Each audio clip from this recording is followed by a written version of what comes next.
Hi everyone. I know it's been a while. I'm going to say this every time.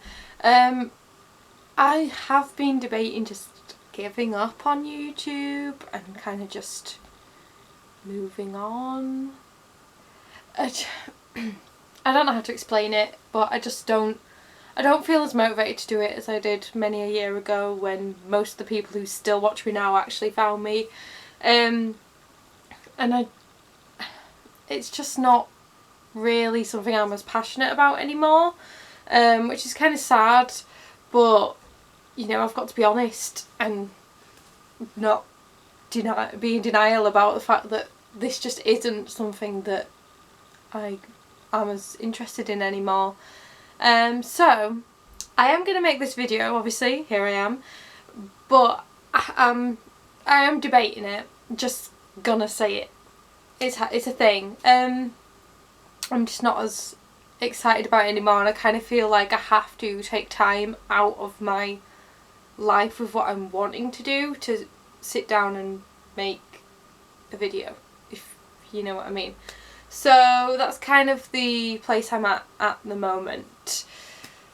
Anyways, what are we here to do, Vicky? I'm going to do a book haul. I have got quite a few books that I just have been piling and piling and piling on a shelf waiting to make a video about, and because I've been debating it, they've just been piling more. But I actually got to the stage where I'd read everything on my shelf and I needed to actually buy books in order to have new books to read.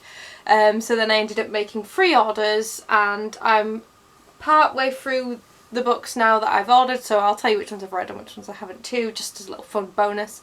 Anyways, so my first order was a little one, and it was because I wanted two exact books, but one that I'd spoken about before on this channel that I wanted to try and find, and that was One Blood Ruby by Melissa Marr. This is the sequel to Seven Black Diamonds, which I really loved, and I have read this now, and I believe I gave it 4 stars. I didn't think it was as good as the first one, but I didn't dislike it.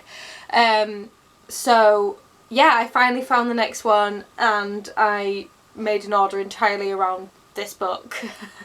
So yeah, this is another Fae series, but it's more based around a group. Well, then again, The Wicked Lovely is too. What am I talking about? But this is like, they're a set group. They like are all banded together, whereas it's kind of like the group in Wicked Lovely were all characters that came from different places and just happened to interact. And there's a bit of a school setting in this one, which if you kind of like that thing, you might enjoy this one maybe more. But yeah, I really enjoyed it, and I got both books and completed the series, and I've read them now, so that's nice. And then the second book that I wanted was I guess inspired by all the things I've just been talking about, because it's called Iron Heart by Melissa Marr, and this is the prequel to the Wicked Lovely series, and this follows the Dark Court. So we're looking at Iriel, is that how you pronounce it? It's how I've been pronouncing it all these years, maybe I'm wrong. And we're looking at his kind of backstory and to how he gets to where he is within the Wicked Lovely series, and there's also a little bit of backstory to other characters in there, but I'm not going to spoil things too much because there is some like reveals, if you will. But yeah, I really enjoyed this, and I believe I give this 5 stars because of course again I have already read this, and I love this world, and I will probably buy more books if she releases more in this world, no matter what. I know there is some more like prequels, I think they are, or maybe they're sequels, but like novellas, like little short stories, so maybe she'll put them into another bind up like she has with some of the others, and I will eventually be able to read those, because I don't read ebooks. Like, something about reading on a screen I just turn off instantly, like I can't concentrate on it, but reading a page I can. I'm a weird person. And then the last book I got in the order was Unbirthday by Liz Braswell, and I have already read this. and I can't remember if I gave this 4 or 5 stars, a good haul, but I really enjoyed this, and I'm not particularly a fan, like, not that I dislike Alice in Wonderland, but it's not one of my favourites or anything, which I think might have helped me like this a bit more because I wasn't as invested in the original story, so if it went off canon I wasn't as bothered, or I didn't notice as much, but I actually really enjoyed Alice's England life more than her Wonderland part of this story in a weird way. Like, I liked the political side, which I think is really interesting to put in a book for younger readers, because you don't really tend to get a lot of like political plot lines in, you know, books for pre-teens, things like that, because this is definitely a younger reader's book. Like, don't go into this thinking it's in depth for adults. But yeah, it was a fun retelling, and well, I say retelling, it was more of a sequel. Like, this is one of the ones where it wasn't as connected to the original story, like the original story had been and gone, and then this kicked off. But yeah, I enjoyed it. Anyways, so next is, my next order was an entire series. It's one that I've been wanting to read for years, like before I'd even really started hauling, I think. It might have been out that long. So yeah, I've wanted this for years and years and years. It's been, if you have me on Goodreads, it's been in my to buy list pretty much since I made my profile. And that is the Grave Mercy series by Robin Lefevers. Oh, I've just realised how shiny this is, so it's probably blinding you all, but and they're all shiny too. But I've got Grave Mercy, and then this is the book I'm currently reading, Dark Triumph, Mortal Heart, Courting Darkness, and Igniting Darkness. And I know the last two are like a spin-off, they're not the exact series, they're kind of, they are considered books 4 and 5, but they're also considered a separate duology, and this is a separate trilogy. So yeah, I have all of the books. I'm not going to pick them up because they're heavy, but I gave Grave Mercy 5 stars. I've been in a really good reading place recently, which is nice. I'm happy about that, and I'm happy to continue on and crack straight into Dark Triumph. My copy is a little bit busted, but oh well, what are you going to do about it? And I also noticed it way after my order had come in, so I couldn't exactly like complain about it. But I'm happy to continue on with this series, and I hope that I enjoy it all as much as I did the first one. That is I didn't even tell you what it was. It's a like fantasy. Is it a fantasy? It's a bit historical. It's an assassin storyline. I feel like it would be put in the science fiction fantasy section of a bookstore, so say that as you will. It's about a young girl who becomes an assassin, and she's in a convent, and she gets sent on her first mission, and obviously we find out all that she does, or how it goes, the mission.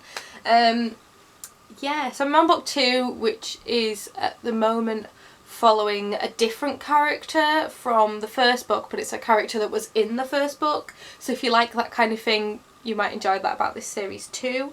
And then my most recent order that literally just came in yesterday, the last book of this order, because for some reason they all came individually. Okay.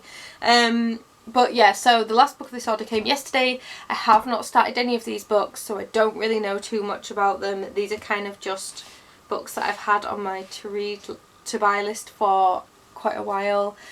Some a lot more than others, and I just remember being interested in them back in the day, and I thought, why not just buy them now, essentially. So the first ones I have is a trilogy, which is Walk on Earth, A Stranger. This upsets me, but I can't do anything about that. But yes, that's book 1. Like a River Glorious, and Into the Bright Unknown, and these are all by Ray Carson.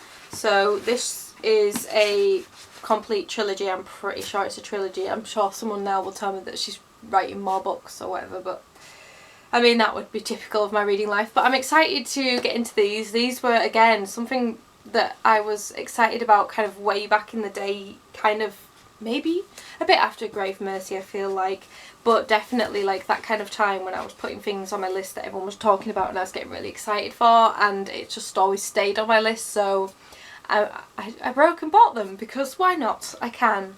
The next book I think is a standalone. If it isn't, please let me know, because typical, but from what I know of it, it's a standalone, and that is Long May She Reign. This is by Rhiannon Thomas, and the entire reason I wanted this book is because it is apparently like The Queen of the Tearling, and I love that series, so I don't really know anything else. I just know that everyone said it was like Queen of the Tearling, so I put it on my list and bought it. The end. So yeah, I don't have a lot. Well, I guess I didn't really say much about the last one because it's been so long that I've forgotten what it's actually about. And then the last two books I've got, I believe, are a complete duology. Again, I could be wrong because it's been so long since they've been on my list. These have kind of, again, been around since like Grave Mercy kind of time. And that is After the End and Until the Beginning by Amy Plum. Sadly, my copy came a little bit dinted and ripped, but I did actually get a partial refund for that, so I'm not going to complain too much. I'm going to read it regardless. And I know that this duology is about a girl who believes that the world has ended, and that's all I remember, because again, this was going around way back in the day. And these are by Amy Plum, who wrote another series that I read and enjoyed. Do I still have those books? I don't think I do. No, so I can't. It was about immortals. Oh, I've read that much. Sorry, I'm an old lady, I don't remember. But I remember at least enjoying them at the time, so I'm hoping I'll still enjoy this series. But yeah, that's all the books that I've got. I've been trying to get manga because I'm kind of coming to the end of my manga too. But it's so hard finding complete series of things that I want, and incredibly expensive. Which is the struggle, and I don't want to buy individual volumes apart from with the Uwatase ones where I've already started buying the individual volumes and I know that they're coming out as and when, so I'm on top of those. So like, it's not that I'm catching up, but I don't really want to start an entire new series and buy like books 1 and 2 and then find out, oh, it got discontinued in English, which has happened to me, and I've had to give away a few series because of that. So I'm trying to find a series where I can get it all at once, because that's less of a risk.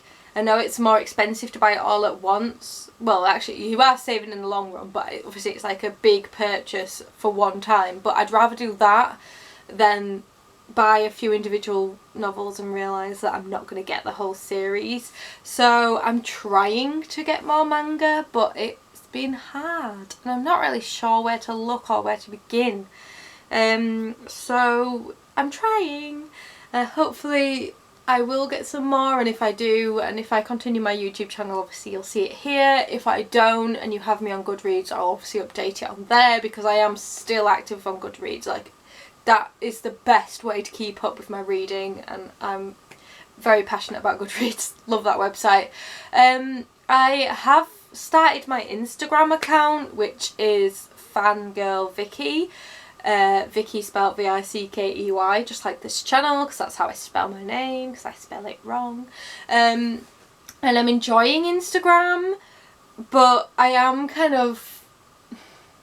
I talk about makeup a lot. I'm going to say it. I talk about makeup a lot. I'm obsessed. I am so into my project panning that I'm doing at the moment. Like, I'm really invested in it. Which is good because I own a lot of makeup. I just had to stop myself from buying the Lethal is Dead collaboration, because I love watching Teresa is Dead. Like, on YouTube I love watching and I like commenting on other people's stuff, but I'm really struggling with my own channel. Like, I just don't have the same passion for it. So I apologise if you have commented on my channel and I've not gotten around to it, because I updated my phone and all my notifications went away. So I knew I had some notifications on YouTube, but they're lost now. They're gone to the ether. So I apologise if you've commented and I've not replied. I'm not the best at keeping up with my YouTube anymore. It's too much like work to me. Is this. Like, that's what it feels like, a chore, like a job, and not a fun job. Like, my actual job I really enjoy, but for some reason this is just not giving me the same passion. I'm going to stop going on and on and on about this, but I just want you to all know I'm not just like quitting out of nowhere. It is something I've thought about for a long time, and it may happen. Yeah, so life's a bit of a struggle. I don't think that the current climate of the world has helped. Like, I've been so long just locked in my house that making something within my house has kind of, it doesn't give me the same excitement it did a long time ago. Yeah. So, wow, aren't I a great hostess? Thank you so much for watching and sticking with me, and if you've been with me for the years that I was active, I really appreciate it. It's an honour to have people that actually are interested in what I have to say. And if you want to follow me on Instagram, I am a lot more active there, and I will actually reply to you on there. I know it's really bad to say that, but honestly, YouTube, like, it doesn't even register in my brain that I've got a YouTube notification. It just stays there, and there's something about it, I'm just disconnecting, so I'm really, really sorry. But again, thank you, and I'm going to go now. Bye.